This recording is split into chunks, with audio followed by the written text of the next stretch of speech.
In the heart of Germany, amidst the echoes of the 30 Years' War, a master blacksmith forged an object of intricate security. This isn't just a padlock. It's a 400-year-old story of craftsmanship, conflict, and survival. Today, we unlock the secrets of this remarkable piece of history. Imagine the year is 1630. Germany is a patchwork of warring states, a land ravaged by one of the most destructive conflicts in European history. In a smoky workshop in Nuremberg, a city renowned for its metalworkers, a craftsman begins his work. His tools are simple: a hammer, an anvil, a forge glowing with intense heat.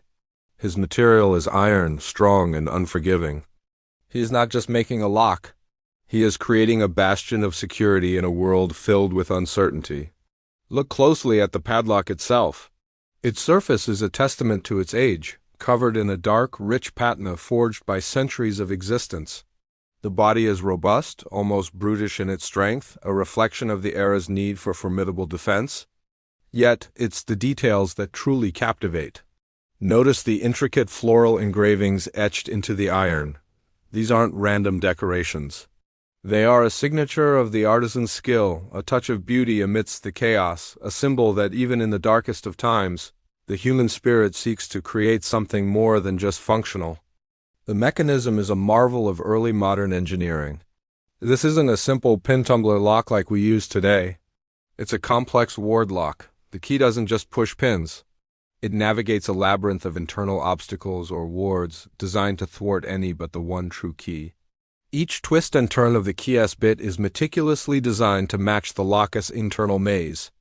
To pick such a lock would require immense skill and an intimate knowledge of its hidden pathways.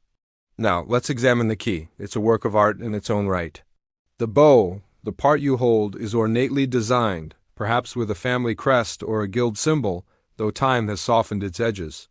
The shaft is long and slender, leading to the complex bit. This isn't a key you casually slip into your pocket.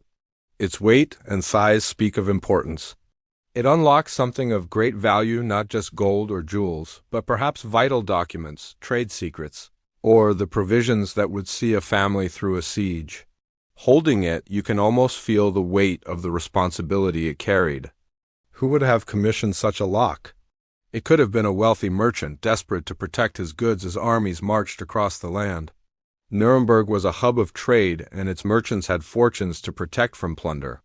Or perhaps it belonged to a nobleman, securing his private study where he kept correspondence that could mean the difference between allegiance and treason. It might even have guarded the entrance to a city guild hall, protecting the collective wealth and secrets of an entire profession. The lock wasn't just for a door. It was a guardian of livelihoods, legacies, and lives. Let's place this lock back into its time. The 30 Years' War was a brutal period of famine, disease, and relentless warfare. Mercenary armies roamed the countryside, and no home was truly safe. In this context, a strong lock was more than a convenience. It was a shield. It represented a small pocket of order and control in a world spiraling into chaos. The sound of this heavy key turning in the lock, that solid, definitive clank, would have been a sound of reassurance, a nightly ritual that brought a fleeting sense of peace. It was the sound of safety. The lock's design tells us about the technology of the time. Locksmithing was a highly respected and secretive trade. Masters passed their skills down to apprentices through years of rigorous training. The creation of a lock like this was the culmination of that training. It demonstrated a deep understanding of metallurgy, mechanics, and even a bit of psychology, designing a lock that not only worked but also looked intimidating enough to deter would-be thieves. The hidden keyhole, a common feature of high-security locks of this era, is a perfect example. It's a clever trick, a puzzle that must be solved before the lock can even be addressed. You have to know the secret sequence: push this panel, slide that rosette, just to find the opening. It's a layer of security for the mind, not just the hands. As we trace the lock's journey through time, we move beyond the 30 Years' War. The world changed. New technologies emerged, and new types of locks were invented. Yet this one survived. It passed from one generation to the next, perhaps as a family heirloom, a curiosity, a relic of a bygone era. It witnessed the rise of Prussia, the Napoleonic Wars, the unification of Germany, and 2 world wars. It remained silent as history unfolded around it, its original purpose forgotten, its secrets locked away. Each scratch and dent on its iron surface is a chapter in its silent history. This deep gouge here, was it from a soldier's bayonet trying to force it open? This worn spot on the shackle from centuries of rubbing against a heavy iron chain on a city gate? We can only speculate, but these imperfections are what give it character.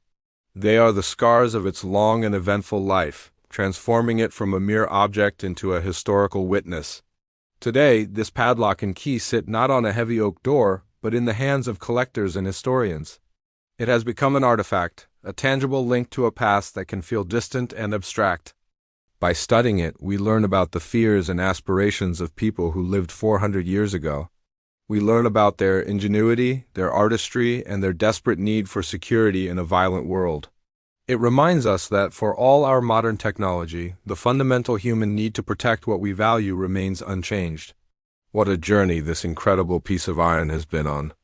From a master's forge in war-torn Germany to our digital screens today, it stands as a monument to resilience. It is a story of human ingenuity, a silent guardian that has outlasted empires.